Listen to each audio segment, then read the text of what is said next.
Bon, aujourd'hui, on va parler d'un concept inventé par Michel Foucault, la biopolitique, et pour cela s'appuyer sur son livre phare Surveiller et punir, publié en 1975.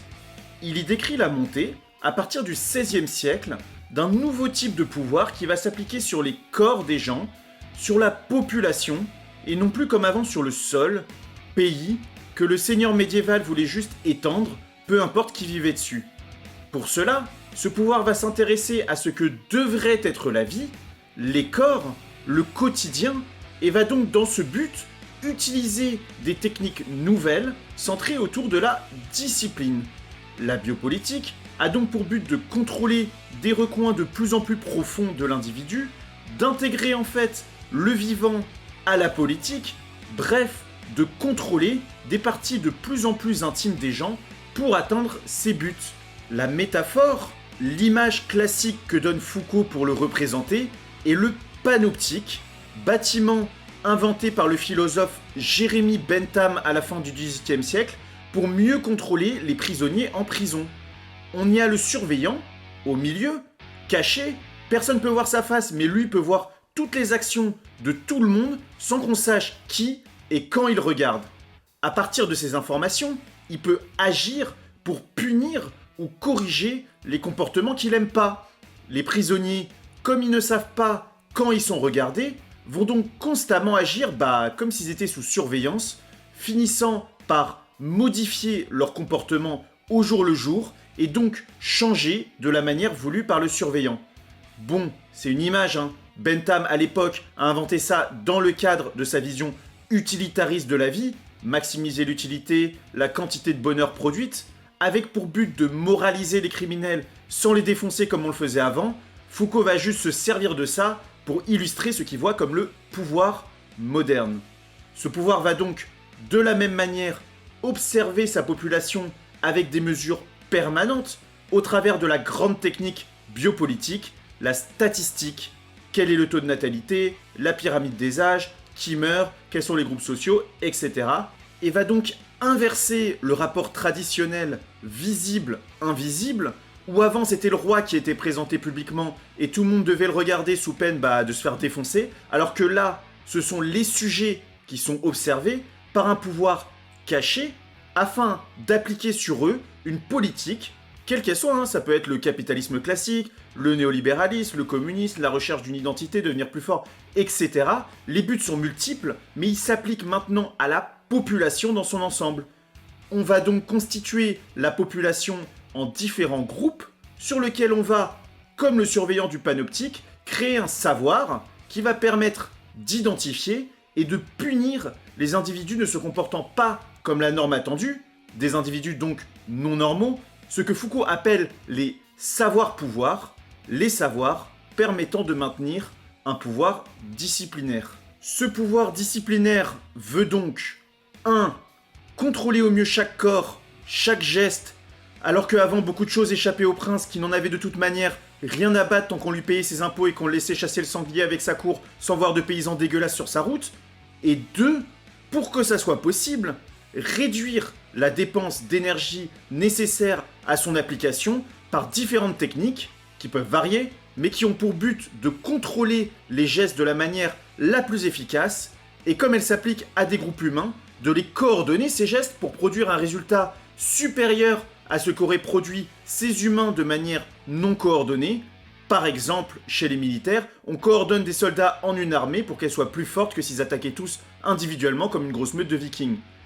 Différentes techniques donc pour faire ça, dont les principales sont déjà bien sûr de diviser le groupe auquel s'applique la discipline en sous-groupes, puis sous-sous-groupes, jusqu'à l'individu, de créer une norme que les individus doivent suivre sous peine d'être sanctionnés s'ils font pas ces gestes ou ne se comportent pas de la manière attendue, et d'organiser la surveillance de ce petit système avec une organisation d'observation qui sera elle-même disciplinaire, avec donc des groupes et des sous-groupes de surveillants et une norme de ce que doit être un bon surveillant sous peine de se faire botter les fesses, surveillants qui peuvent observer mais aussi faire passer des examens afin de voir qui est un bon soldat, bon religieux, bon élève ou bon travailleur, qui est dans la norme et qui est chelou. Dans Surveiller et punir, Foucault propose donc de décrire comment on est passé de l'ordre médiéval à cet état des choses. On va donc suivre cette trame et diviser cette vidéo en 4 parties. Premièrement, on va décrire l'invention et la montée de la méthode disciplinaire dans les différentes institutions de l'époque, religion, éducation, militaire, travail, médecine ou sexualité, pour dans une deuxième partie parler du tournant du 18e, 19e siècle et des débats autour de la réforme du système judiciaire, pour dans une troisième partie décrire ce qui s'est effectivement passé, et enfin terminer dans une quatrième partie par se demander qu'est-ce qu'on peut faire aujourd'hui maintenant qu'on sait tout ça.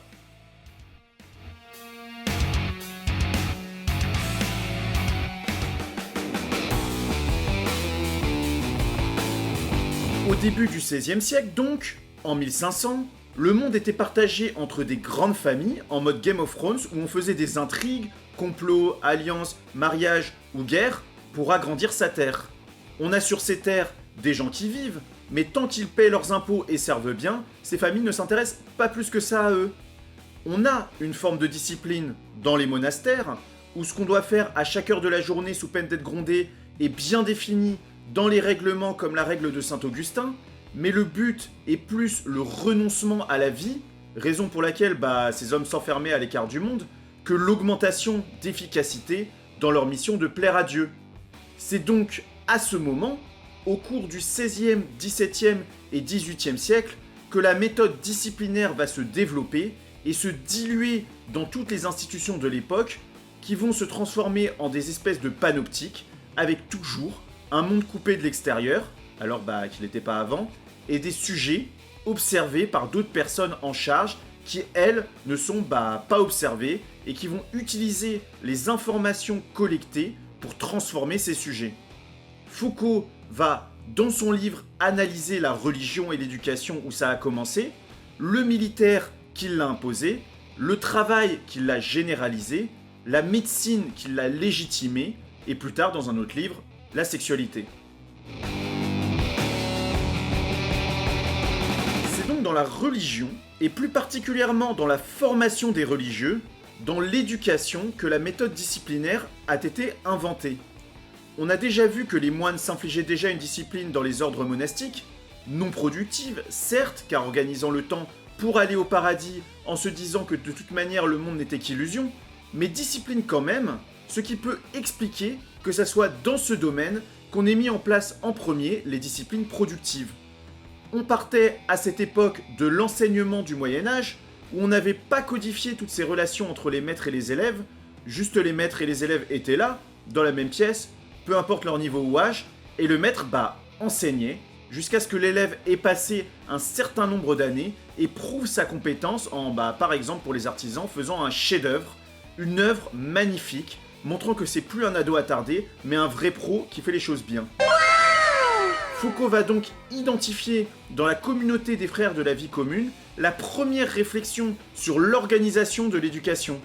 Dès le XVe siècle, cette communauté va commencer à séparer les élèves selon des règles dans son établissement de Zwolle, aux Pays-Bas, administré par Johannes Selle, comme l'identifie Codina Meyer dans son livre « Aux sources de la pédagogie des Jésuites ». Afin d'enseigner et de gouverner toute cette foule, Selle conçut la solution qui devait constituer une des principales trouvailles pédagogiques de toute l'histoire de l'éducation. On distribuerait les élèves en 8 classes distinctes, chacune avec son programme spécial, son maître ou responsable à la tête, et son local ou lieu à elle à l'intérieur de l'école.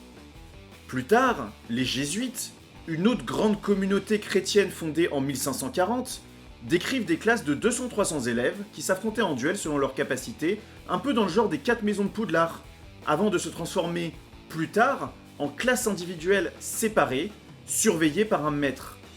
Encore après, en 1706, Jean-Baptiste de La Salle décrit dans son livre « Conduite des écoles chrétiennes » comment la classe doit être organisée, sous-entendu que s'il le décrit, c'est nouveau à l'époque. En plaçant un écolier nouvellement reçu, il aura égard de le placer auprès de quelqu'un qui puisse lui apprendre à suivre facilement, et qui ne se laisse pas aller à causer avec lui. Il y aura, dans toutes les classes, des places assignées pour tous les écoliers, de toutes les leçons, en sorte que tous ceux de la même leçon soient tous placés en un même endroit, et toujours fixes, à moins que cette leçon ne soit transférée dans une autre classe. Enfin, comme on le sait, les classes, places et niveaux s'organiseront petit à petit comme on les connaît maintenant,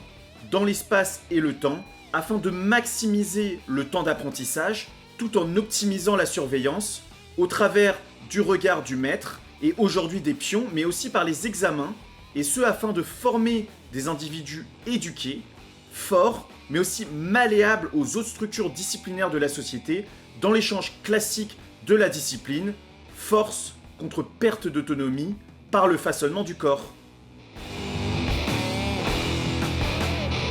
Au XVIIe, ce qu'on voit comme un bon soldat est différent de la vision moderne. On préfère les hommes forts, virils, avec un certain code de l'honneur, des espèces en fait de vikings pleins de courage qui ont appris la guerre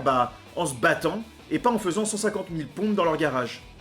On peut citer le comte de Montgomery qui en 1636 explique que les soldats doivent avoir la tête droite, l'estomac élevé, les épaules larges, les bras longs, les doigts forts, le ventre petit, les cuisses grosses, les jambes grêles et les pieds secs, pour ce que l'homme de telle taille ne pourrait faillir d'être agile et fort. Et que les piquiers doivent, en marchant, prendre la cadence du tambour, avec le plus de grâce et de gravité qu'il sera possible, car la pique est une arme honorable et qui mérite d'être portée avec geste brave et audacieux. Cette vision va changer au long du XVIIIe siècle, où la discipline inventée par le religieux et l'éducation va être appliquée à l'armée.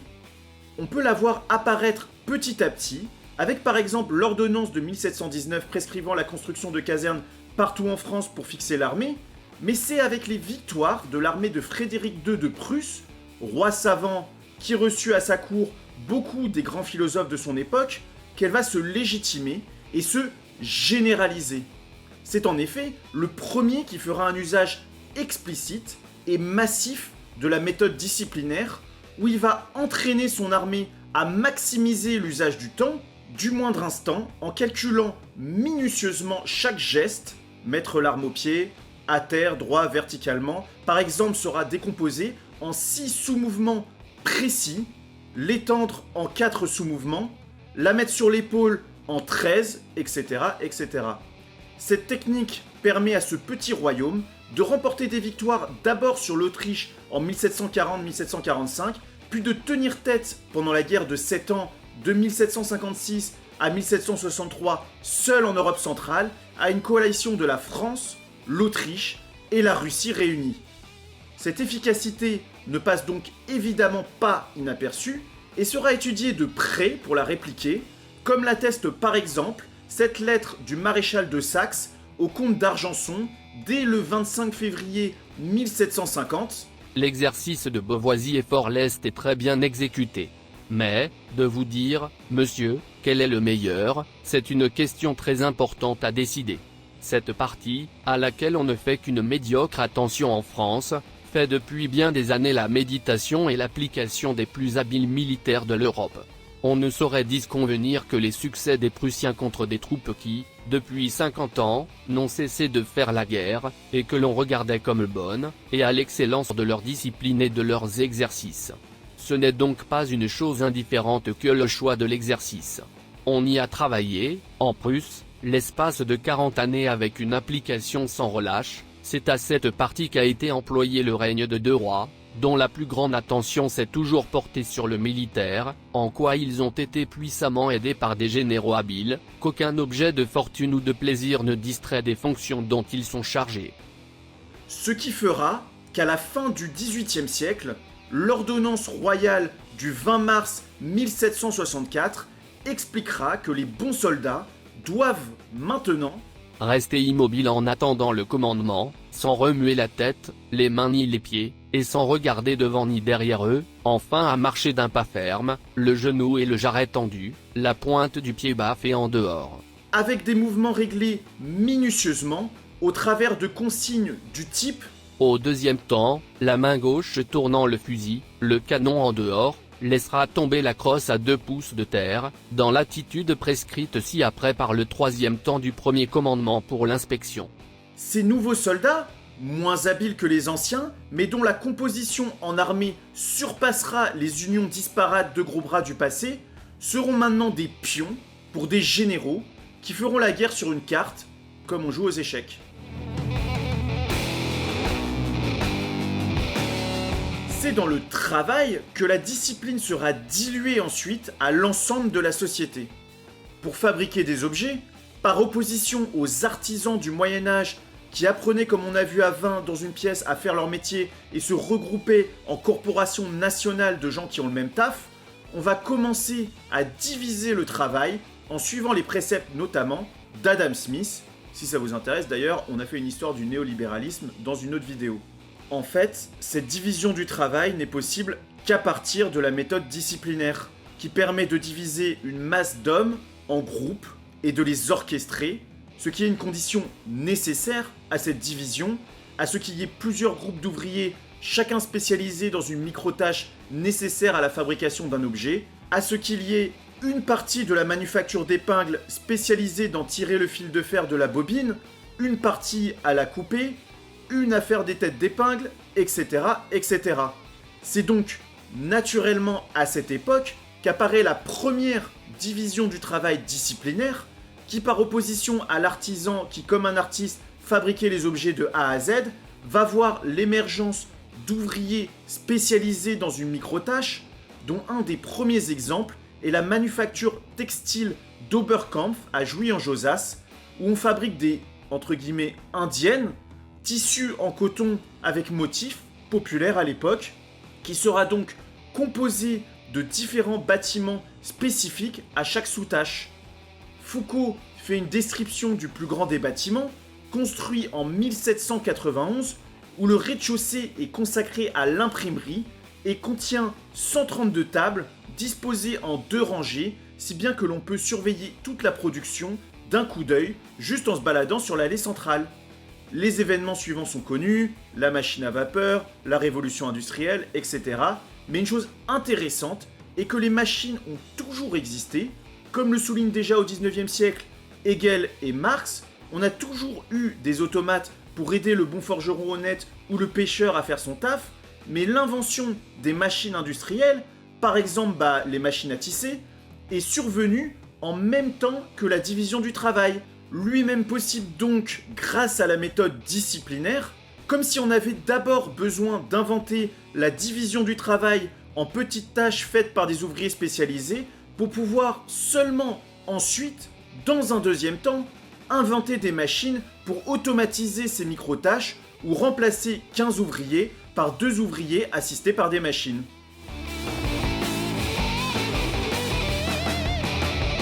Du côté de la médecine, une des premières mises en place de la discipline dans le réel est la quarantaine, mise en place pendant les pestes à la fin du XVIIe siècle, qui sera notamment utilisée pendant la grande peste de Marseille de 1720, où l'on préconisait, sous peine de mort, à chacun de rester chez soi au lieu d'aller transmettre sa merde aux autres. Pour vérifier que personne sort, on plaçait un syndic sur chaque rue qui devait fermer lui-même les maisons, frapper aux portes tous les jours pour vérifier que personne n'est mort ou s'est barré, et distribuer l'eau et le pain par la porte.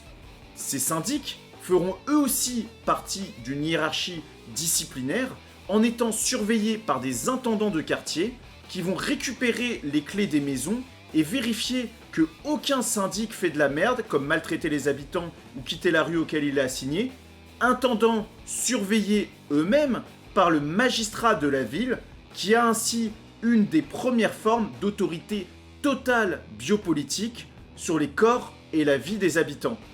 Foucault va aussi citer le port de Rochefort, construit sous ordre de Louis XIV à la fin du XVIIe siècle, où l'on va créer l'hôpital militaire afin de quadriller l'espace de manière administrative et politique pour bien sûr surveiller les entrées des maladies, sur les flux de contagion, mais aussi pour avoir un œil sur tous les flux interdits de contrebande, les objets illégaux ou sur lesquels on n'a pas payé de taxes, et de désertion, les soldats qui ont dit fuck à l'armée et essaient de se barrer. Historiquement, on y a d'abord surveillé les marchandises et la contrebande, puis ensuite on a répertorié aussi les malades, puis on a placé les malades dans l'espace en les forçant à rester quelque part,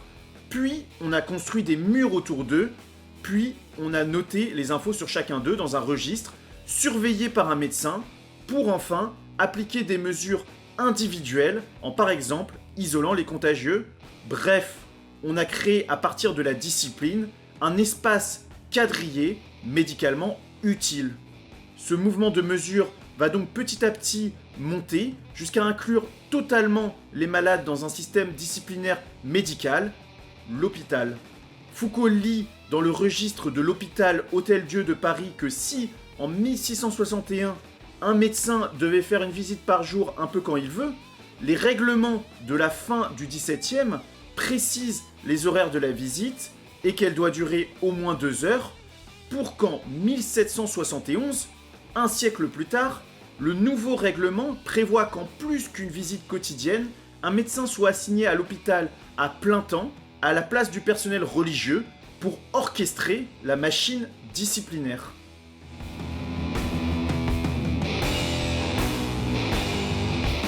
Foucault fera, dans un autre livre, la même analyse pour l'histoire de la sexualité, en remarquant d'abord que, si on n'arrête pas à notre époque de dire que le sexe est réprimé, qu'on n'en parle pas assez, etc.,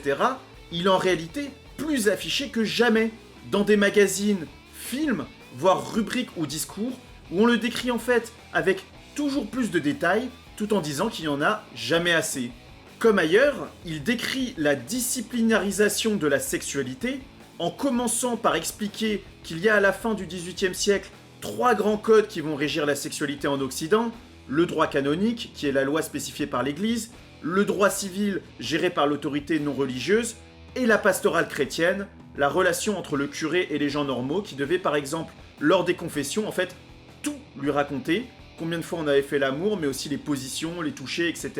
les pensées érotiques qu'on avait, ainsi que tout ce qui peut être un peu émoustillant, toucher, regard, etc. Qui peut ressembler à une surveillance, mais qui est, comme les disciplines des moines, plus orientée vers la salvation de l'âme trop vicieuse que vers une augmentation d'efficacité en quelque chose. Au XVIIIe siècle, donc, vont se développer petit à petit des espèces de pseudo-sciences de la sexualité afin de contrôler la formation de la population et la rendre plus forte. Ça commencera, selon Foucault, au niveau individuel, chez les bourgeois, qui vont s'auto-discipliner en mobilisant leur famille contre les dangers du sexe pour interdire la masturbation, mais aussi choisir un partenaire en bonne santé, cultivé, fort, etc., pour avoir des enfants pleins de vitalité, et ce afin de pouvoir opposer cette vitalité, cette descendance, aux arbres généalogiques de la noblesse qui voulaient remplacer. Enfin, on assistera au XIXe siècle, une fois que les ouvriers et les bourgeois vivront dans les mêmes villes, travailleront dans les mêmes usines, bref, seront en contact fréquent, à des grandes campagnes de, entre guillemets, moralisation des classes pauvres, pour pouvoir imposer la famille canonique, papa, maman, les enfants dans un joli foyer, jugée plus morale, mais aussi encouragée car mieux contrôlable. Comme l'explique le manuel de 1851 de la Société Saint-Vincent-de-Paul, société caritative dont on va pas cracher dessus, mais qui présente bien les préoccupations typiques et considérées comme légitimes de l'époque. Comme nous l'avons dit, à l'œuvre de la réhabilitation des unions illicites s'unit intimement celle de l'instruction religieuse des pauvres, mais dans notre société, ce n'est point à l'enseignement spécial consacré aux ménagers concubinaires que se borne l'emploi de cet utile auxiliaire de la moralisation des classes pauvres.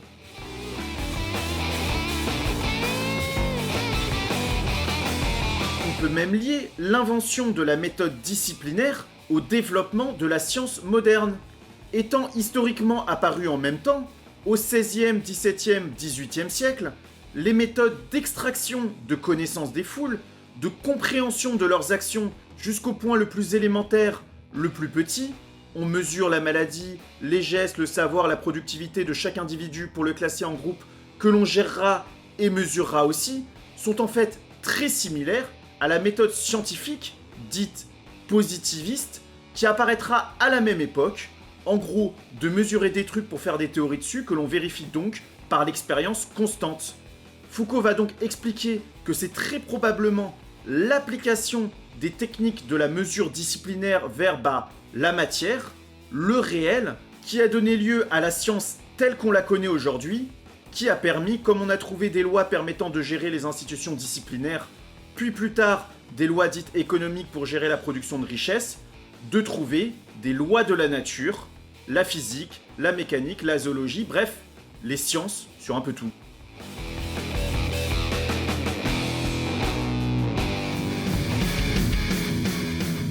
Sur ces bases du développement de la discipline dans donc des institutions disciplinaires séparées, Foucault va décrire le tournant du XVIIIe au XIXe siècle, autour de 1800 en gros, où va être mis en place en Occident le système judiciaire que l'on a aujourd'hui et comment ce système judiciaire a été influencé par les différentes institutions disciplinaires. On a décrit la religion, l'école, le militaire, le travail et la médecine, mais évidemment il y en a plein d'autres, plein de ce que Foucault appelle des micro-pouvoirs qui peuplent le réel, la société, des chefs locaux en gros, ceux qui sont dans la tour de tous les mini-panoptiques construits partout.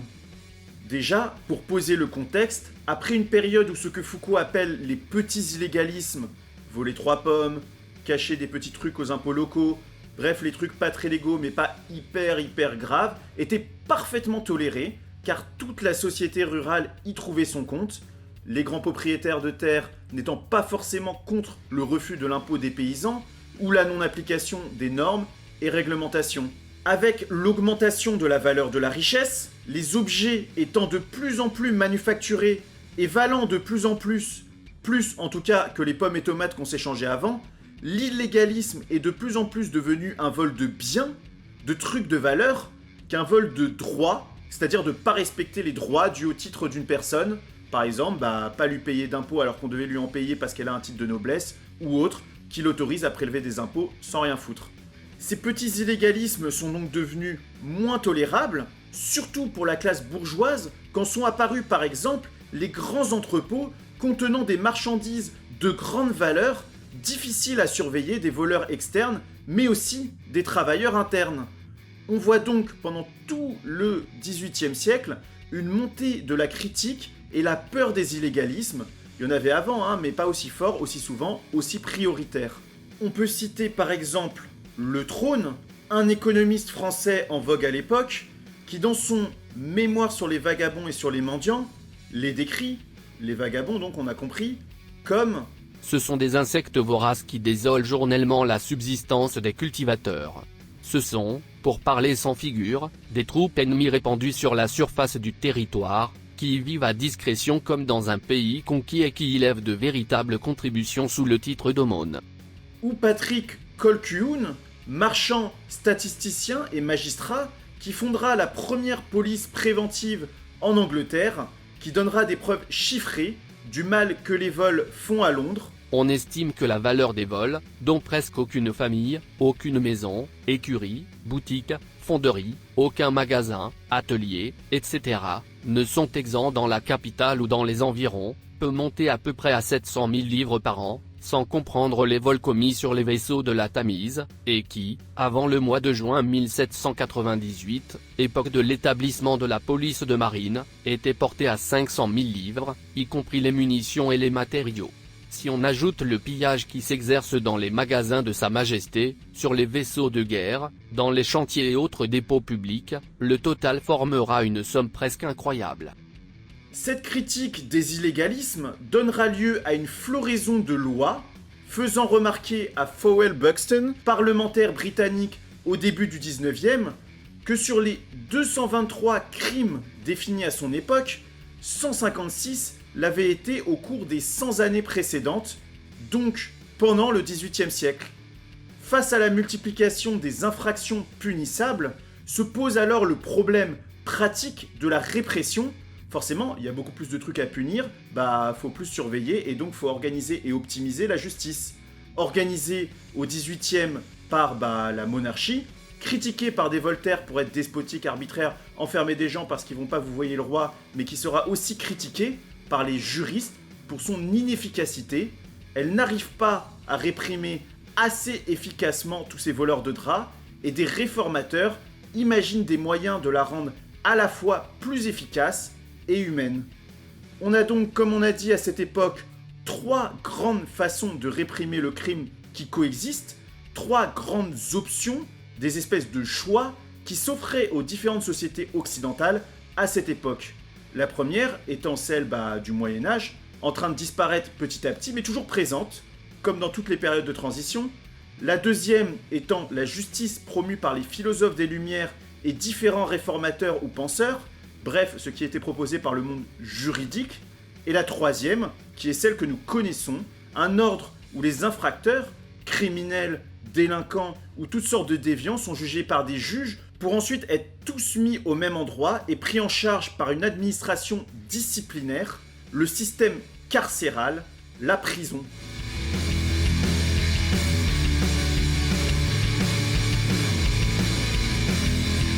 Le premier de ces systèmes, donc, est le système judiciaire du Moyen-Âge, centré autour de l'exécution des criminels, d'espèces de cérémonies morbides où un bourreau démontait le condamné sur la place publique en lui coupant la tête, le brûlant vif, ou encore comme c'est arrivé en 1757 à Damiens, qui avait essayé d'assassiner Louis XV, d'être torturé et écartelé par des chevaux avant d'être brûlé. L'idée était, en plus de l'idée de justice, de punir l'offense qu'avait fait le condamné à l'ordre instauré et garanti par le prince, par la personne au pouvoir, bien montrer à tout le monde ce qui arrivait aux gens qui se calmaient pas un peu, et avait donc une fonction dissuasive vis-à-vis des crimes, mais aussi vis-à-vis des ennemis du prince, qui comprenaient bien en voyant les supplices ce qu'ils risquaient. C'est une époque, comme on a dit, où on tolérait les petits illégalismes, les voleurs de pommes, on n'en avait pas grand-chose à faire, en fait, tant que ça gênait pas les grands, les nobles, le prince. On avait donc tendance à ne punir que les trucs importants pour eux, et si vraiment le peuple s'agitait un peu trop sur un cas, on consentait à aller voir ce qui se passait, mais clairement, c'était pas la priorité. Contrairement à ce qu'on peut penser, il y avait un système de preuves, c'était pas totalement arbitraire, du moins en apparence, mais il était complètement différent du nôtre, et fonctionnait par une espèce d'accumulation complexe, uniquement maîtrisée par des juges spécialistes, qu'on va pas aborder en détail, mais en gros on distingue plusieurs niveaux et types de preuves, comme des preuves dites entre guillemets pleines, des vraies preuves solides du genre plusieurs personnes t'ont vu avec une épée pleine de sang à côté d'un cadavre tué à l'épée, ou quand on n'en a pas des preuves entre guillemets semi-pleines, qui sont des signes de culpabilité, mais on n'est pas tout à fait sûr, comme des menaces de mort de la part du suspect, ou des preuves plus éloignées, dites entre guillemets adminicules, qui sont des suspicions, par exemple l'opinion des gens, la fuite du suspect, etc.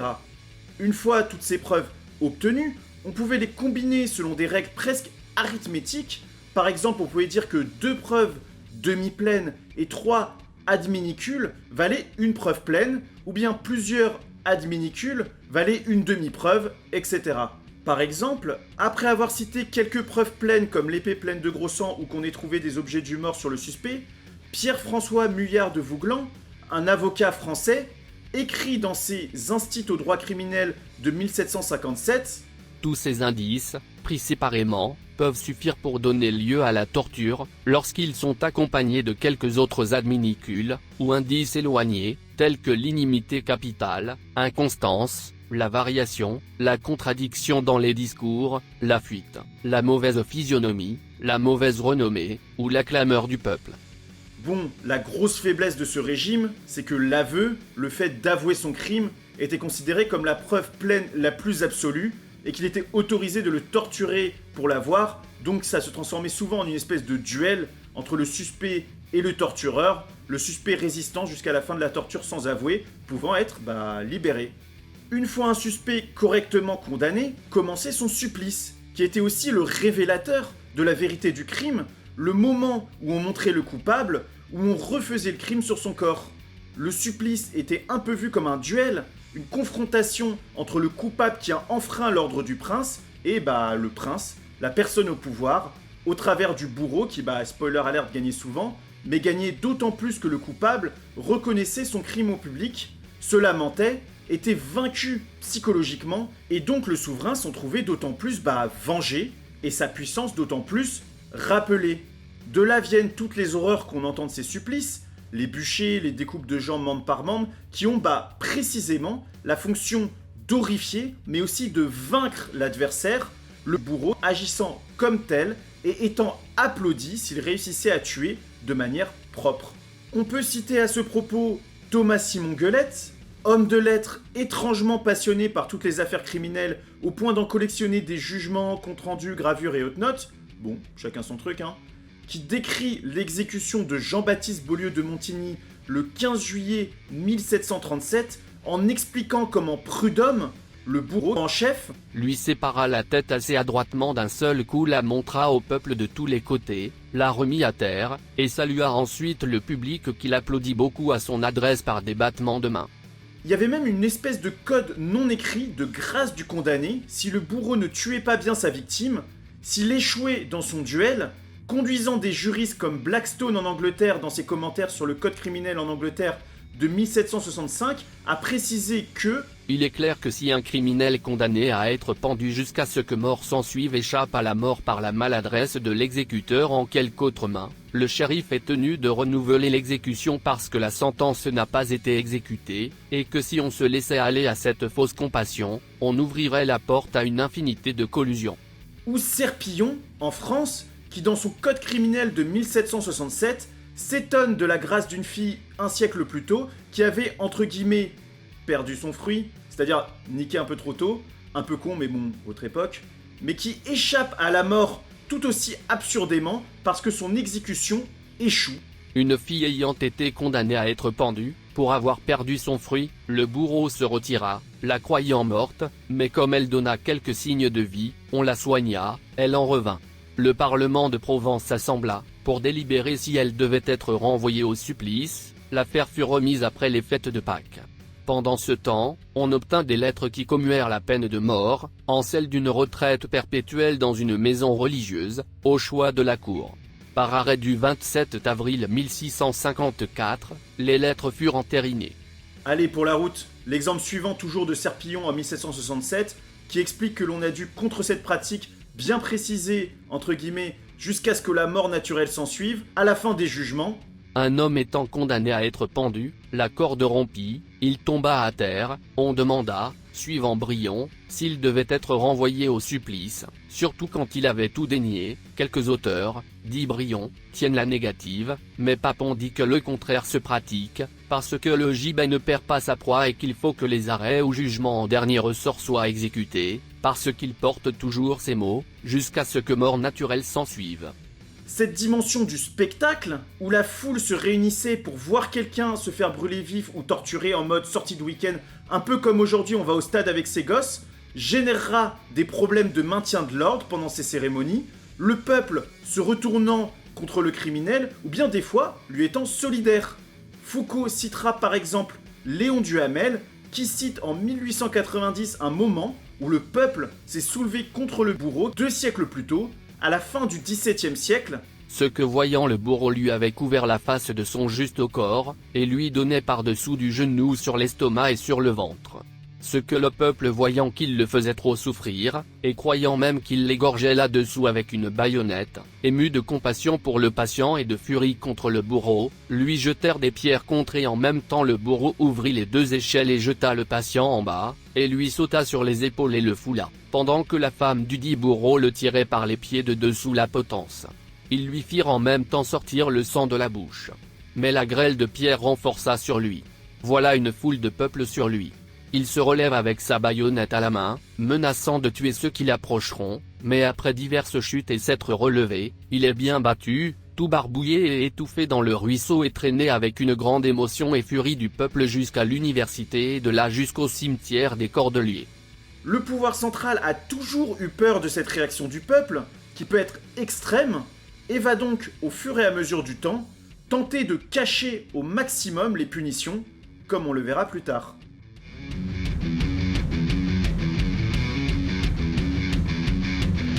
À la fin du XVIIIe siècle, comme on a vu, le pouvoir monarchique est sous le feu des critiques, déjà parce qu'il est injuste et ne fait justice que aux puissants, mais aussi parce qu'il est jugé inefficace, ne parvenant pas à réprimer tous les crimes, car c'est pas possible de torturer tout le monde, de dépenser autant d'énergie pour chaque petite infraction, et c'est normal parce que le système n'a pas été créé pour réprimer les petites infractions, mais comme on s'en inquiète de plus en plus, ça devient de plus en plus important, amenant des penseurs de la justice dont le plus représentatif est l'italien Cesare Beccaria à s'interroger sur les manières de réduire la criminalité en utilisant le moins de châtiments possible, afin de maximiser l'efficacité comme on a dit, mais aussi de réduire la souffrance et le mal nécessaire pour rendre justice.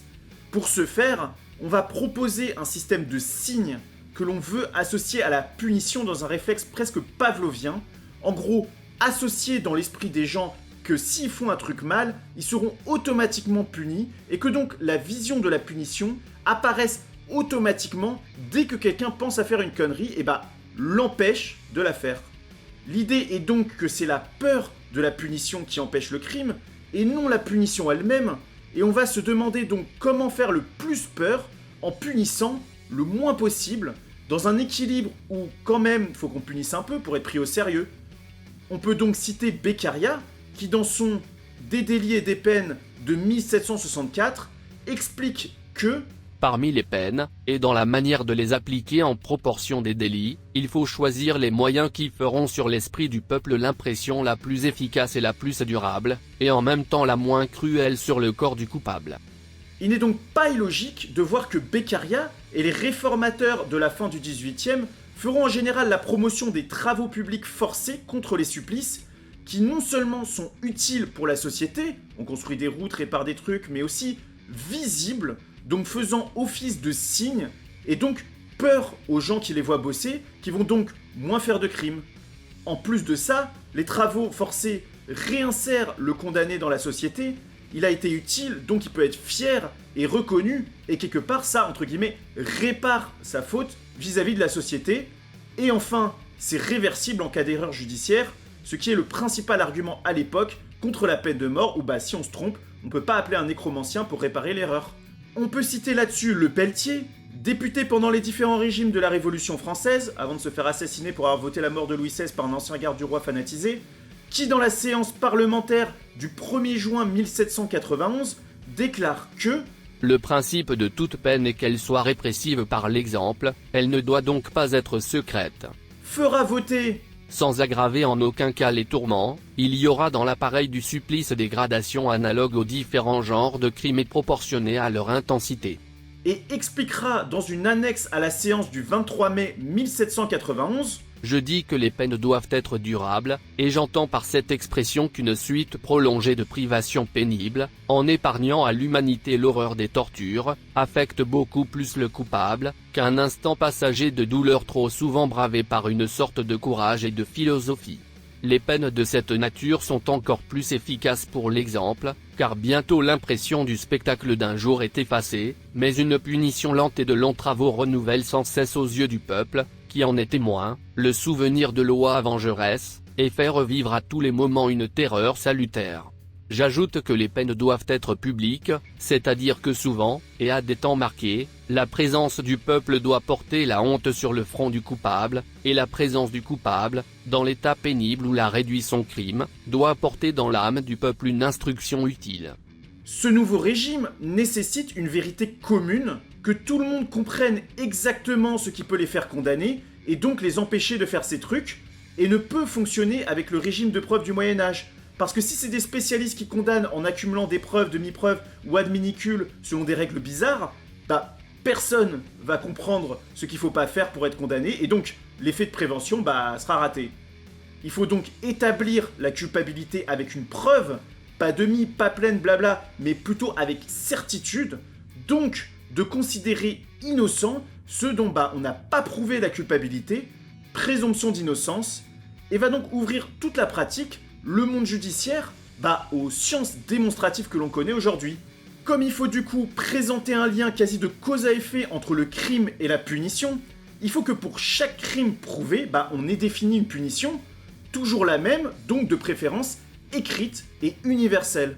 On terminera donc, en France, d'unifier le droit avec le code pénal de 1791, le code des délits et des peines de 1795 et le code civil de 1804, promulgué par Napoléon, mais en réalité rédigé par un juriste révolutionnaire, Cambacérès. Cela s'accompagnera néanmoins d'un mouvement d'individuation des peines, de personnalisation, parce que la même punition ne produisant pas le même effet sur tout le monde, condamner quelqu'un à porter des gros cailloux s'il est en bonne santé n'étant pas la même chose que si le condamné est malade et peut à peine les porter, on prévoit que les peines soient adaptées à la situation du condamné. Ces réformateurs, donc, ne considèrent pas la prison comme une punition, mais plus comme une manière de contrôler les actions de quelqu'un, d'autant plus en France où c'était associé à l'absolutisme royal et les fameuses lettres de cachet que le roi écrivait pour envoyer les philosophes et ses ennemis aller simple à la prison de la Bastille, prison qui servait plutôt d'entrepôt de stockage des dissidents que de criminels comme aujourd'hui, d'endroits où on mettait les gens dangereux pour le pouvoir pour les empêcher d'agir.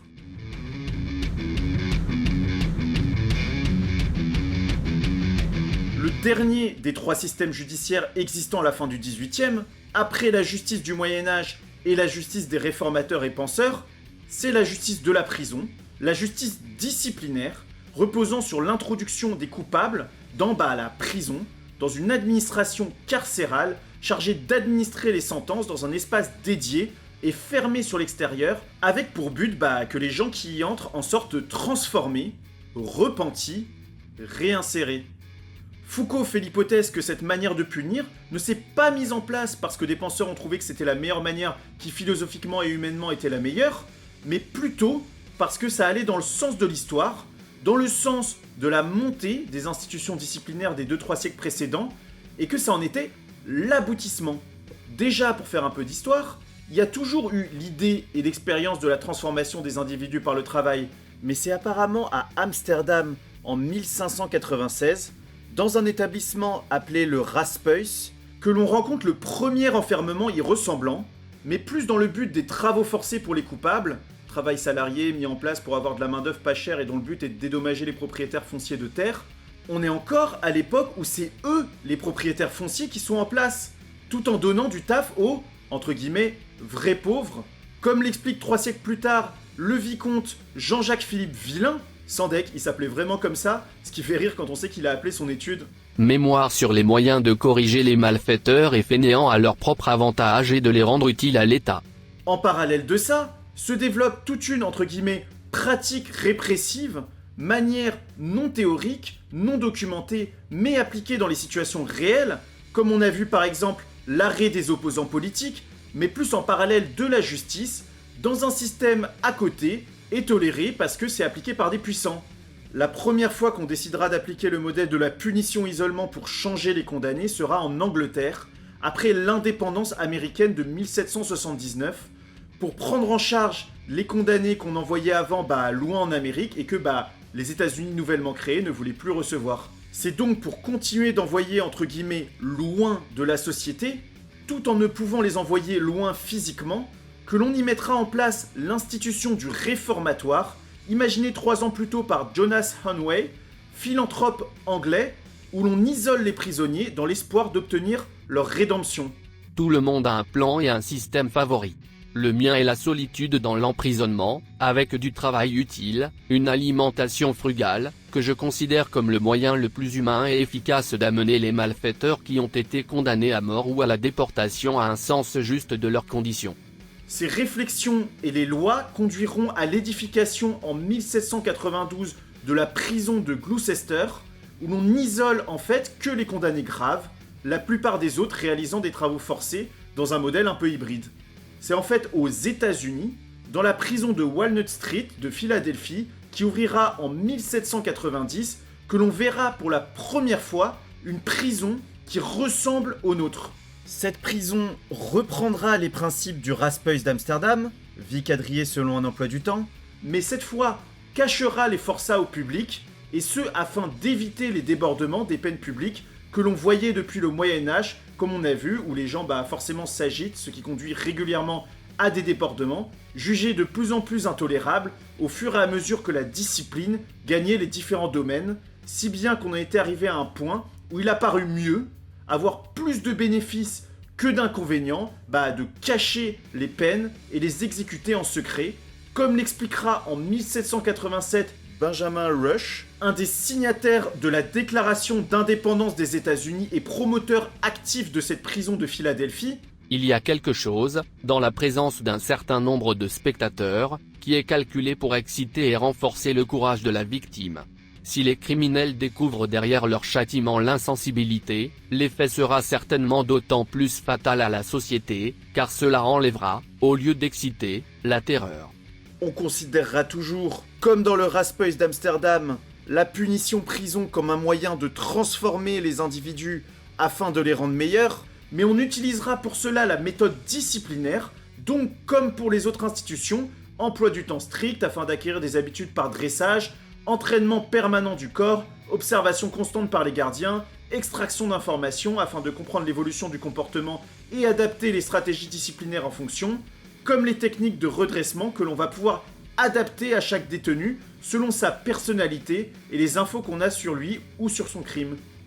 Le secret, l'isolement, les murs infranchissables de la prison pour empêcher d'en sortir, mais aussi pour ne pas qu'on puisse voir ce qui s'y passe depuis l'extérieur, est donc d'autant plus important qu'il faut que l'administration pénitentiaire ait pour appliquer ce redressement un pouvoir total sur le détenu, pouvoir impossible à avoir s'ils ont constamment à rendre des comptes sur leurs décisions, punitions ou autres initiatives au public, si à chaque fois qu'ils veulent mettre un détenu au mitard ou le priver d'un truc parce qu'ils jugent nécessaire, ils doivent expliquer à tout le monde pourquoi ça va rendre le détenu meilleur, il s'en sortirait jamais. Et la méthode disciplinaire, par construction, exige que la personne qui applique la discipline ait une espèce de pouvoir absolu et non contestable, que le panoptique soit isolé de l'extérieur par des murs opaques.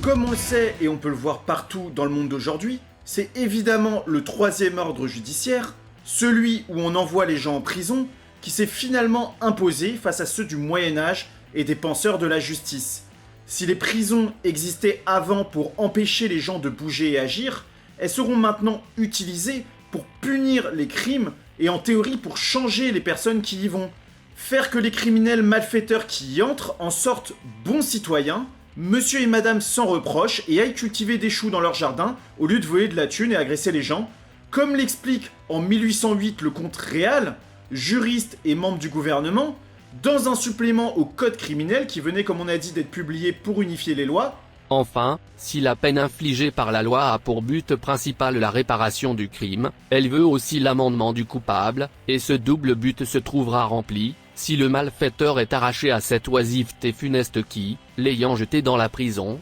viendrait l'y retrouver encore et s'en saisir pour le conduire au dernier degré de la dépravation. La méthode disciplinaire sera en parallèle aussi utilisée par des associations caritatives d'aide aux anciens détenus, appelées sociétés de patronage, qui seront alors aussi utilisées pour moraliser les classes pauvres, comme l'explique en 1851 Jacques Boucher de Perthes, directeur des douanes. La société de patronage aura donc une double mission, 1. L'assistance et la moralisation des classes pauvres, c'est-à-dire des artisans, manouvriers, cultivateurs etc., qui seraient associés de l'institution sous le titre de patronné. 2. L'assistance et la moralisation des condamnés et des libérés.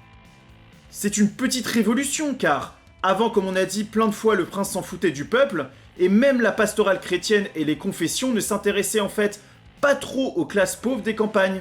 Différentes techniques pour réaliser ça, dont une est l'isolement comme en Angleterre à la fin du XVIIIe siècle, dont on peut citer par exemple cette réflexion typique de cette époque dans le Journal des économistes, une revue économique française libérale et libre-échangiste de l'époque, de 1842. Seul dans sa cellule, le détenu est livré à lui-même, dans le silence de ses passions et du monde qui l'entoure, il descend dans sa conscience, l'interroge, et sans se réveiller en lui ce sentiment moral qui ne périt jamais entièrement dans le cœur de l'homme, il est porté à écouter avec avidité les leçons bienfaisantes de la religion et de la morale, et des notions de connaissance communes ou professionnelles, que dans toute autre position il repousserait avec ennui. Les prisonniers devaient souvent exécuter, dans l'enceinte de la prison, des travaux forcés, mais d'un type différent de ceux voulus par Beccaria et les réformateurs, dans la mesure où ce travail n'était pas public, n'avait pas pour but de montrer l'exemple et empêcher le crime, mais était en fait similaire au travail des ouvriers parce que les détenus bossaient soit pour la prison, soit pour les propriétaires privés qui passaient un contrat avec la prison, sauf que l'usine et l'atelier ont été remplacés par la prison, et que évidemment les détenus peuvent pas trop s'enfuir. Se développent autour de ce travail évidemment des polémiques, les condamnés étant accusés d'avoir 1. Du taf moins relou que les autres et 2. De concurrencer les ouvriers, leur voler leur taf. Ils nous volent notre travail. On peut par exemple citer pour la France, où le taf des détenus était payé, dans d'autres pays ils bossaient gratos, ce passage de novembre 1845 de l'Atelier, revue socialiste ouvrière de 1840-50, qui écrit « L'humanité consiste-t-elle à donner au voleur, à l'assassin, au parricide dont le crime a été atténué, un logement, une nourriture quelconque, et des habits, en échange d'un travail de cordonnier ou de tailleur, et à laisser aux pauvres ouvriers tailleurs ou cordonniers, dont le voleur ou l'assassin a pris la tâche, la seule ressource de s'en aller à Clichy fabriquer du blanc de céruse pour 2 francs par jour ?» Ce à quoi le gouvernement et l'administration carcérale répondront toujours que déjà c'est marginal, il n'y a pas beaucoup de détenus qui bossent donc ça influe pas trop sur le marché, mais aussi que le travail permet de normaliser les détenus, de produire des bons travailleurs qui pourront à leur sortie de prison rejoindre les rangs de la classe ouvrière, comme le dira par exemple en 1836 le comte de Béranger, membre éminent de la Chambre des Pairs, l'instance de débat à l'époque du roi Louis-Philippe qui règne en France de 1830 à 1848. Avec le travail, dit-il, la règle s'introduit dans une prison, elle y règne sans effort, sans l'emploi d'aucun moyen répressif et violent. En occupant le détenu, on lui donne des habitudes d'ordre et d'obéissance, on le rend actif de paresseux qu'il était. Le rôle de la prison devient donc plus clair, transformer les détenus en bons travailleurs. Dès le départ, on reconnaît les mêmes problèmes à la prison qu'on dénonce aujourd'hui. Le fait que de mettre tous les délinquants dans le même endroit crée évidemment des réseaux de bandits. On peut ouvrir 10 cellules, c'est 10 personnes différentes et 10 problèmes différents. Et 10 personnes qui sont entrées en prison pour des faits différents. Ainsi que les abus constants des autorités carcérales, forcément toute personne qui a un pouvoir absolu est tentée d'en abuser. On voit donc apparaître dès 1818 la Société pour l'amélioration des prisons, en 1877 la Société des prisons, et on peut citer par exemple Louis Mathurin Moreau-Christophe, inspecteur général des prisons de France, qui écrit en 1839 « La société prohibe les associations de plus de 20 personnes, dans la crainte que son repos n'en soit troublé, et elle constitue elle-même des associations de 200, de 500, de 1200 condamnés dans des maisons centrales qu'elle leur construit ad hoc, et qu'elle divise, pour leur plus grande commodité, en ateliers, en préaux, en dortoirs, en réfectoires communs. » Les choses ne se sont donc pas du tout passées en mode on crée la prison, puis on se rend compte 100 ans plus tard qu'il y a des problèmes, non. En fait, les critiques de la prison qu'on fait encore aujourd'hui ont commencé au moment même où elle est apparue. La prison est donc, comme on a vu dès le départ, constituée comme quelque chose de plus que la simple privation de liberté. On met pas tous les détenus sur une île pour qu'ils se démerdent entre eux, il y a une administration pénitentiaire, plutôt indépendante du pouvoir judiciaire, qui a pour rôle de condamner, mais une fois cette fonction remplie, passe la balle à la prison. Le rôle de cette administration est de redresser, transformer, modifier les détenus, comme l'explique Charles Lucas, inspecteur général des prisons lui aussi, qui écrit en 1838 « Le juge a donc besoin, à son tour, d'un contrôle nécessaire et rectificatif de ses évaluations, et ce contrôle, c'est celui de l'épreuve que doit fournir la prison pénitentiaire. Le législateur pénitentiaire est placé au même point de vue que le législateur religieux, il embrasse dans le condamné tout l'horizon de la moralité humaine, il pénètre jusqu'au fond de la conscience. » On n'écoute donc pas Beccaria, et en général la réflexion judiciaire de l'époque, qui proposait, on le rappelle, les punitions strictes, publiques, proportionnelles aux mal faits pour inciter à une bonne conduite, pour rendre à la place la peine secrète, gérée par une instance disciplinaire qui va surveiller, classer, voire faire sortir en avance quand le condamné est jugé avoir une, entre guillemets, bonne conduite. Bonne conduite jugée par l'administration pénitentiaire, administration qui s'est imposée comme une évidence, la grande question étant pourquoi ? La grande théorie de Foucault, c'est qu'elle a été placée non pour la justice, mais dans une longue suite de la montée en puissance de la méthode disciplinaire, comme endroit remède absolu où placer les individus non adaptés à cet ordre et les enfermer tant qu'ils ne sont pas redressés. Elle n'est donc pas hors de la société, un endroit à côté où il y aurait la société des criminels, mais est une extension des autres instances disciplinaires et se place en continuité entre le monde disciplinaire normal, l'école, l'armée, le travail, l'hôpital, etc., et des institutions intermédiaires comme les maisons de redressement, les écoles plus strictes pour élèves qui vraiment n'y arrivent pas, voire les organismes de bienfaisance chargés de remettre les pauvres sur le droit chemin. On peut donc la considérer comme une institution disciplinaire d'un degré supérieur qui va lier toutes les autres institutions relativement indépendantes jusqu'alors et qui vont maintenant avoir le point commun d'y envoyer leurs cas inassimilables, utiliser la prison comme dernier recours pour regrouper et transformer les individus non disciplinés. Le directeur de prison, en plus de s'assurer que personne ne s'évade, sera chargé du haut de la tour du panoptique d'observer et de classer les détenus en parfait accord avec la méthode disciplinaire, comme l'explique toujours en 1838 Charles Lucas, notre inspecteur général des prisons. Quant au directeur, il ne peut perdre un moment de vue aucun détenu, parce que, dans quelque quartier que se trouve le détenu, soit qu'il y arrive, soit qu'il en sorte, soit qu'il y reste, le directeur est également tenu de justifier les motifs de son maintien dans telle classe, ou de son passage dans telle autre. C'est un véritable comptable, chaque détenu est pour lui, dans la sphère de l'éducation individuelle, un capital placé à intérêt pénitentiaire. Il faut que le directeur justifie du revenu, par jour et par année, et que les lacunes, négligences ou omissions, soient aussi facilement saisies dans sa comptabilité morale, que dans sa comptabilité financière.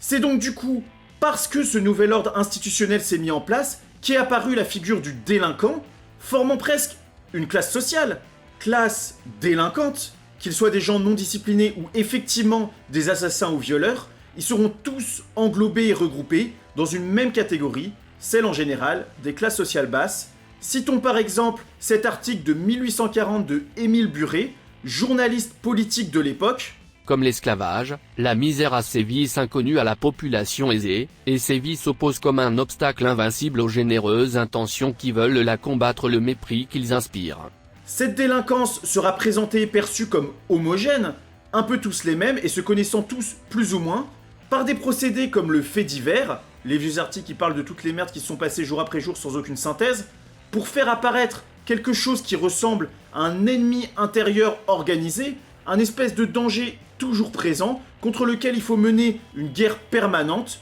tout en le créant cet ennemi intérieur, en mettant tous les coupables et condamnés dans les mêmes prisons pour qu'ils deviennent effectivement potes et forment effectivement des bandes dangereuses organisées qu'il faut combattre. Foucault soutient que la création de cette classe délinquante a des liens forts avec le pouvoir, car elle est régulièrement utilisée pour surveiller, à travers une hiérarchie mi-publique avec toute l'organisation policière et mi-secrète au travers d'indicateurs et d'espions directs, ce qui permet à Honoré Antoine Frégier, un chef de bureau de police parisienne, de décrire en 1840 un service de sûreté officieux organisant des dénonciations de malfaiteurs entre eux, ainsi qu'un réseau d'indicateurs. Quant aux indicateurs, ce sont des hommes qui, ayant des rapports plus ou moins directs avec les malfaiteurs, se déterminent par la crainte des châtiments et par l'appât d'une récompense, à révéler leurs actions ou leurs projets à l'autorité, et à lui signaler les lieux où ils déposent le fruit de leur rapine. Pour finir par carrément voir Eugène François Vidocq, ancien délinquant, voleur et escroc, puis indique pour le service de sûreté dont il prendra la tête, devenir carrément chef de la préfecture de police de Paris. Il se convertira plus tard en détective privé, ayant donc des liens avec des délinquants et avec la police. Son cas est typique des liens forts qui se créeront à ce moment entre l'appareil pénal, la police, l'administration pénitentiaire et la délinquance. On verra aussi se développer un illégalisme de luxe, premium au travers de la figure du grand criminel, comme Arsène Lupin au début du XXe siècle, mais dont le meilleur représentant au XIXe est certainement Pierre-François Lacenaire, figure du criminel romantique, une espèce de poète assassin qui sera adulé par la bourgeoisie de l'époque, au point qu'il transformera sa cellule en salon mondain, où les visiteurs venaient l'écouter dire des phrases comme « Je tue un homme comme je bois un verre de vin ». À noter qu'il sera d'un autre côté détesté par ses codétenus, au point qu'il se fera agresser dans sa prison de la Force. Foucault verra dans l'institution de la colonie pénitentiaire Mettray la fin de la mise en place du système moderne. Tout y est dans ce microcosme de redressage d'adolescents placé donc dans la commune de Mettray en Indre-et-Loire. Sous un contrôle et une surveillance permanente, il y a toutes les institutions disciplinaires. Église, un camp militaire, des écoles, des ateliers pour bosser, des familles qui regroupent les détenus avec deux, entre guillemets, aînés, des chefs de famille, bref, la totalité du camp est sous contrôle disciplinaire normalisateur. C'est ce microcosme pour jeunes délinquants qui sera en fait étendu plus tard à la société tout entière, en pareil, unifiant les différentes institutions disciplinaires du 18e, avec la prison placée de l'autre côté de la justice comme institution disciplinaire ultime, l'anneau pour les gouverner tous, pour, comme on a vu, redresser les délinquants, où l'on regroupe en blocs criminels et personnes impossibles à discipliner.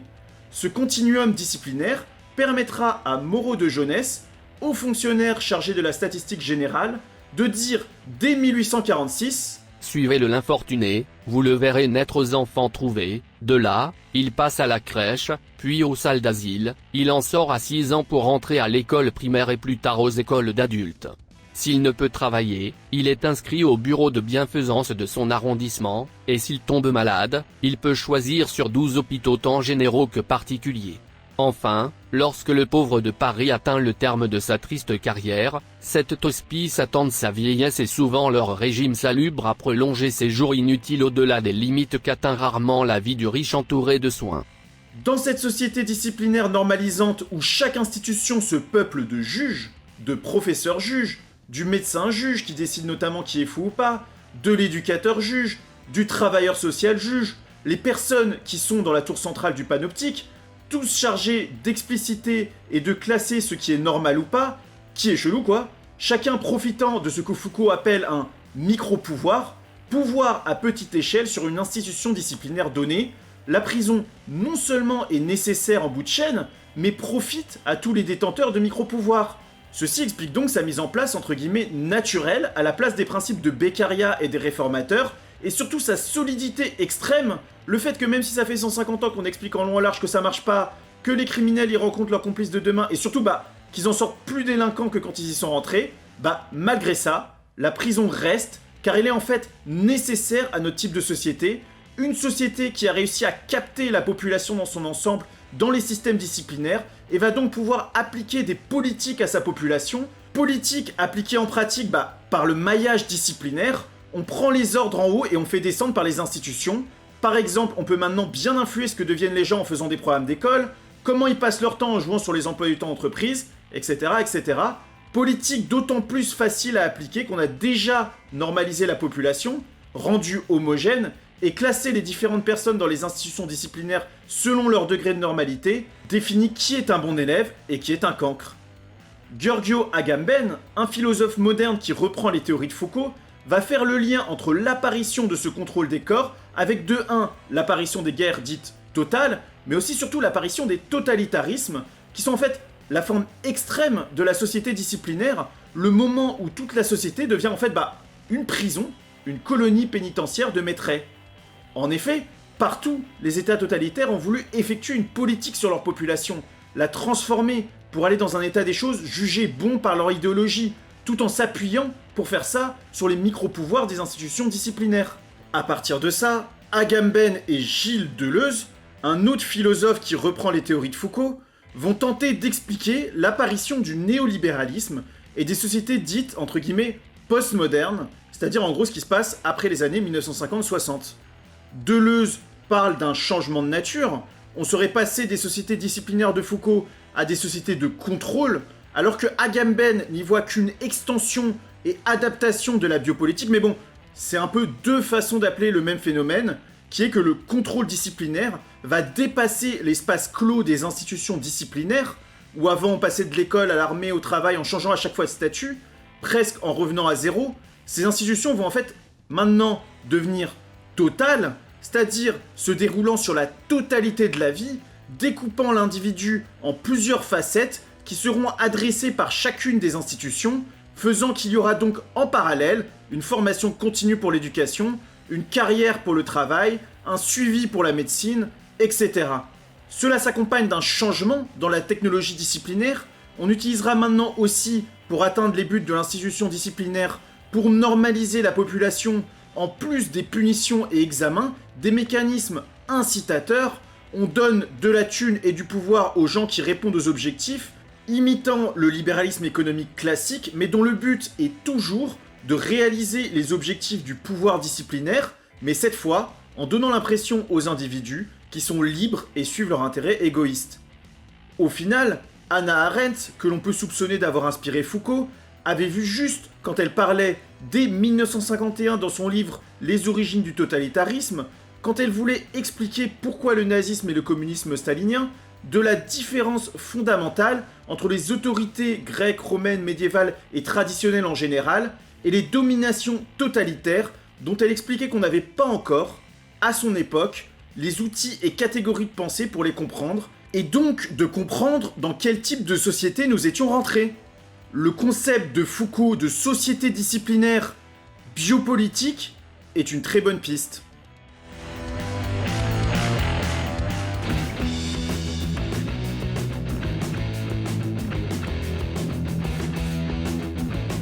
Le pouvoir disciplinaire a donc permis de faire apparaître l'ensemble de la société, la population, dans les réflexions sur le monde, réservées avant à l'aristocratie, ainsi que la naissance de la science, mais a aussi permis la mise au pas de la société. Il est donc porteur d'avantages, mais aussi de dangers, même si évidemment, on va pas dire que les sociétés modernes du 18e, 19e siècle conduisent forcément au totalitarisme, on peut par contre dire qu'ils emportent, par construction, le danger. En fait, pour citer Foucault lui-même, Je ne cherche pas à dire que tout est mauvais, mais que tout est dangereux, ce qui n'est pas exactement la même chose que ce qui est mauvais. Si tout est dangereux, alors nous avons toujours quelque chose à faire. Donc ma position ne conduit pas à l'apathie, mais au contraire à un hyper-militantisme pessimiste. Je crois que le choix éthico-politique que nous devons faire tous les jours, c'est de déterminer quel est le principal danger. on va donc s'autoriser quelques réflexions sur comment appliquer la pensée de Foucault à la réalité, en discutant de comment s'en prémunir au niveau individuel, pour réfléchir à des mesures sociétales court terme, puis esquisser des directions long terme.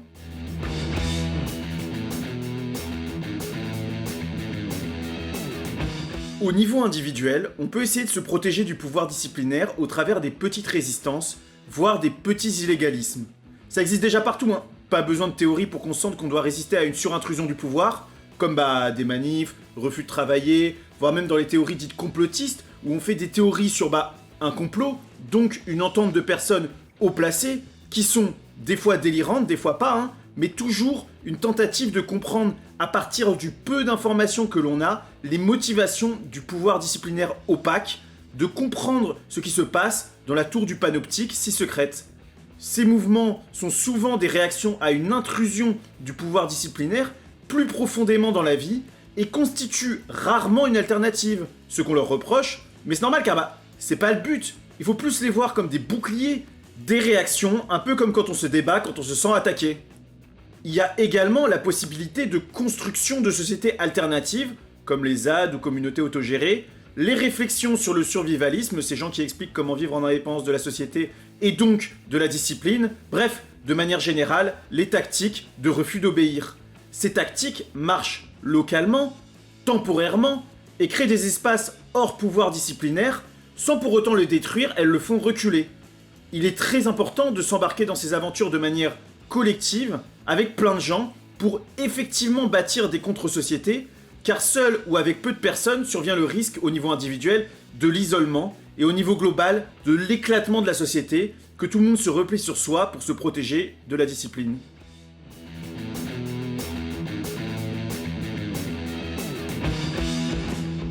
Maintenant qu'on a dit tout ça, comme tous les sociologues le montrent, les structures sociales sont très résilientes, très fortes. Il est extrêmement difficile de les faire bouger. Par exemple, comme on a vu, la prison est toujours là, malgré toutes les critiques, et même les évolutions sociales se basent toujours sur le passé. La culture romaine s'est imprégnée de la culture grecque, le Moyen-Âge chrétien reprend énormément d'éléments, transformés bien sûr, mais toujours présents, de la culture gréco-latine, et notre époque moderne est colonisée par des éléments de la culture chrétienne, dont par exemple, juste comme on a vu, les disciplines monastiques du renoncement qu'on a, nous, rendues productives, mais que l'on a juste transformées, pas inventées. C'est pour ça qu'il y a toujours le risque, dans la construction d'une contre-société, de reproduire en fait le schéma disciplinaire, car c'est ce à quoi les corps ont été formés, l'esprit habitué par toute notre éducation et notre vie. Une alternative court terme peut donc être de prendre acte de la société disciplinaire. Ça existe, ça a une inertie, on peut l'adoucir ou le changer sur le long terme, mais à court terme, que faire face à cette organisation d'extraction de connaissances sur la foule pour ensuite la forger? Eh bien, une solution est de placer le pouvoir disciplinaire, les personnes qui sont dans la tour panoptique, sous contrôle démocratique. En effet, comme leur pouvoir est, grâce à la discipline, beaucoup plus puissant que sous les tyrannies d'avant la modernité, il est d'autant plus important de contrôler leurs décisions par des gens sur lesquels ces décisions s'appliquent. Ce contrôle démocratique est déjà appliqué dans nos démocraties, et ça marche, hein. On a plus de liberté dans les sociétés démocratiques que non démocratiques, voire on a d'autant plus de liberté dans les pays plus démocratiques que les autres. Par exemple en Suisse, où ils ont le RIC, référendum d'initiative citoyenne pour voter les lois, les gens sont plus libres qu'en France, tout en ayant quand même une société disciplinaire, et il est intéressant d'ailleurs de voir que l'ordre disciplinaire n'a pas du tout besoin de la démocratie. On a des pays dictatoriaux ou oligarchiques qui appliquent quand même la méthode disciplinaire. La société biopolitique est d'ailleurs certainement la différence entre les monarchies et ces dictatures. Donc la biopolitique n'a pas besoin de démocratie, mais est compatible avec elle. Si la prison est donc nécessaire à l'ordre disciplinaire, il n'y a pas a priori de méthode nécessaire et s'imposant de fait au fonctionnement de la discipline pour choisir les personnes qui seront dans la tour du panoptique.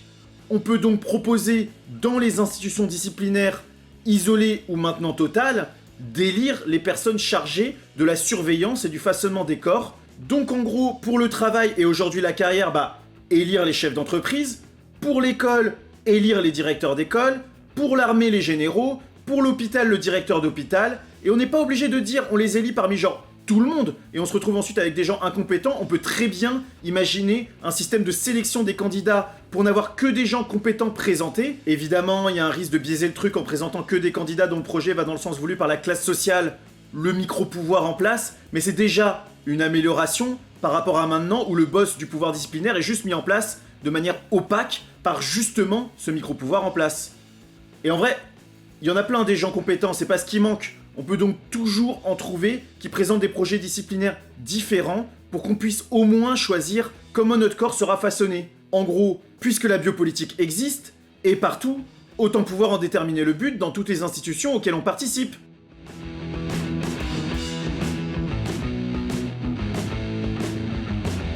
La question de comment bâtir une société non disciplinaire est complexe, parce qu'on peut évidemment pas dire que tout est acheté. On est évidemment content d'avoir la médecine qui nous empêche de mourir plein de boutons noirs de la peste bubonique, et en général, d'avoir l'abondance matérielle qui a été rendue possible par 1. La division du travail, et 2. La science, qui viennent, comme on a vu, toutes deux de la disciplinarisation pour la première, du travail, et pour la deuxième, dans un second temps, de la nature. Mais leurs effets collatéraux, le contrôle de toutes les parcelles de la vie pour la discipline, et pour la nature, on n'en a pas trop parlé, mais on peut lier la destruction des écosystèmes à l'intrusion faite dans la nature par sa disciplinarisation, sont évidemment à jeter. Déjà, quelque chose d'important qui permet à la discipline de s'exercer, c'est le secret, l'opacité, le fait qu'on ne peut pas voir dans le panoptique de l'extérieur, et de l'intérieur, on ne peut pas voir dans sa tour centrale. Il est donc nécessaire d'imaginer une société où, comme avant la discipline, les châtiments sont publics. En fait, reprendre les réflexions de Beccaria et des réformateurs des châtiments publics, déjà parce que c'est plus efficace. Si on voit constamment, quotidiennement, des condamnés autour de nous faire des travaux publics pour réparer les routes, les rails, cultiver les champs et réparer les trucs en général, forcément, on réfléchit à 2 fois avant de faire une merde.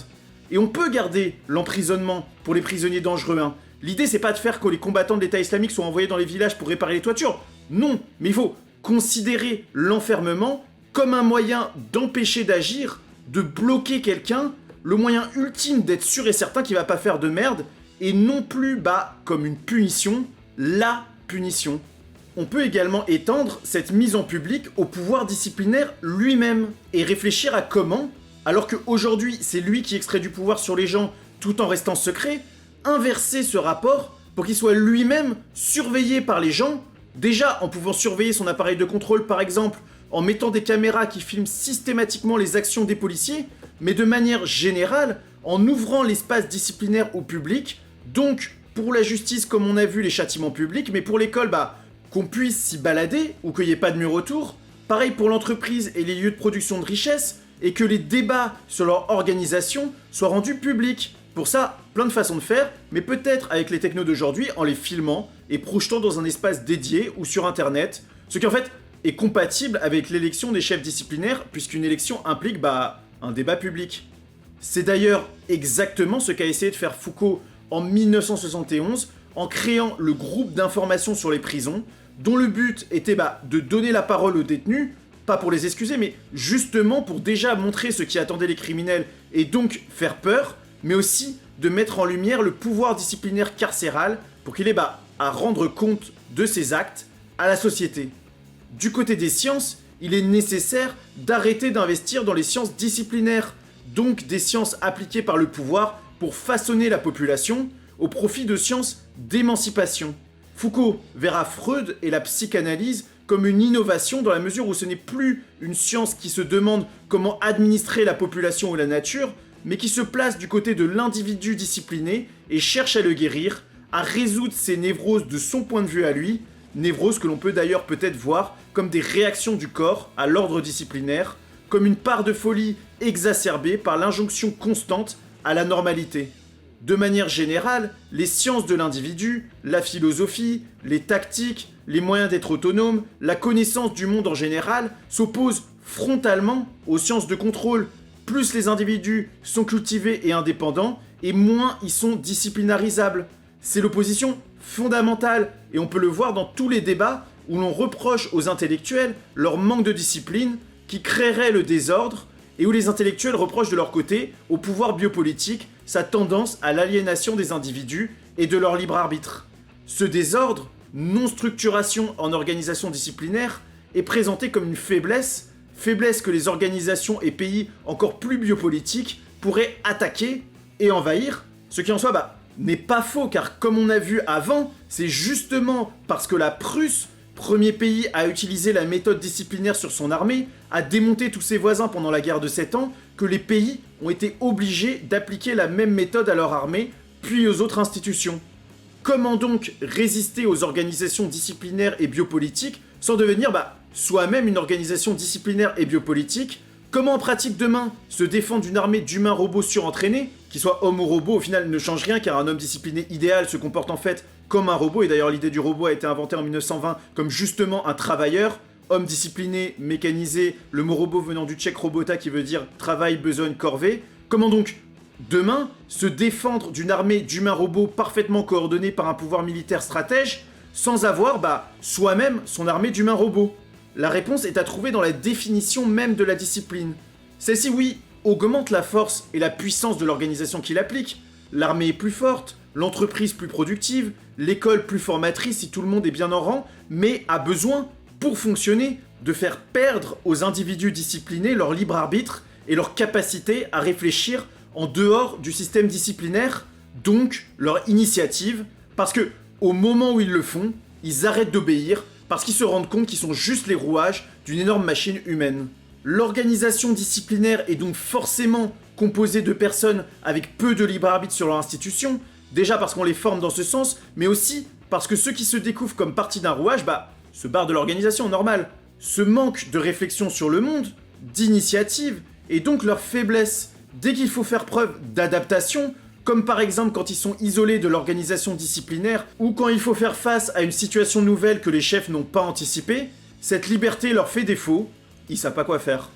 On peut donc imaginer que quelqu'un qui aurait suivi un entraînement constant à la manière des hommes disciplinés, mais au lieu d'être appliqué par un pouvoir qui se serait lui-même appliqué en autodidacte, qui retournerait donc la méthode disciplinaire de l'entraînement et du façonnement des corps perpétuels, qui maintenant qu'elle a été inventée existe et ne peut pas être, entre guillemets, oubliée par l'humanité, vu que les pays et organisations qui l'appliquent gagnent toujours, l'utiliser donc, mais pour devenir autodidacte, un peu comme les disciplines des moines au Moyen-Âge, mais cette fois, au lieu d'apprendre la religion et le renoncement, d'apprendre les sciences émancipatrices, les mathématiques, la psychologie, la philosophie, l'informatique, la mécanique, les sciences, la nature, les tactiques, et en général la compréhension du monde, pour être capable d'obtenir la même puissance de production, de défense, de savoir, tout en gardant son libre arbitre et sa capacité d'initiative, pouvant ainsi opposer son autodidactisme à la discipline biopolitique. En pratique, d'être capable de défendre la société non biopolitique, soit de l'extérieur de l'armée des humains robots tueurs, soit de l'intérieur contre une tentative d'oppression par une organisation disciplinaire, bref, de se protéger de l'homme biopolitique par une société organisée d'hommes autodidactes savants.